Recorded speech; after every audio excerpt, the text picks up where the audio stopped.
au-delà du sentiment personnel que je nourris, c'est-à-dire ce sentiment de fierté d'appartenir à cette communauté, d'appartenir à ce village.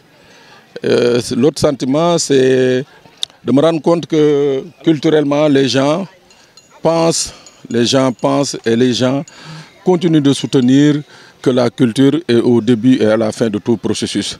Donc voilà les deux sentiments qui me nourrissent, c'est-à-dire que fier d'être Diola, fier d'être de Balengor, et également fier de voir que culturellement, nos populations continuent de conserver ce pourquoi elles ont cette spécificité ici au Sénégal et un peu partout en Afrique. Oui, pour le Boukout, vous savez Khalil, souvent les gens ont diverses interprétations. Il y en a qui pensent que c'est une cérémonie de circoncision et tout, mais en voyant les grandes personnes et tout, elles devraient savoir que ce n'est pas une cérémonie de circoncision, mais c'est plutôt une cérémonie d'initiation.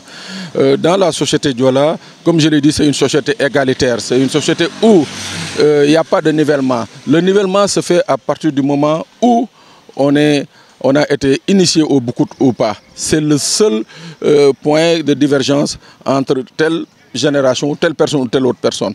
Donc aujourd'hui, qu'on vive après 40 ans, le Boukout que j'ai eu à participer en 1982, qu'on le vive aujourd'hui, que j'amène mes enfants à venir participer à ce Boukout, ça veut dire que quelque part, cette tradition, elle est pérenne et qu'on doit la conserver.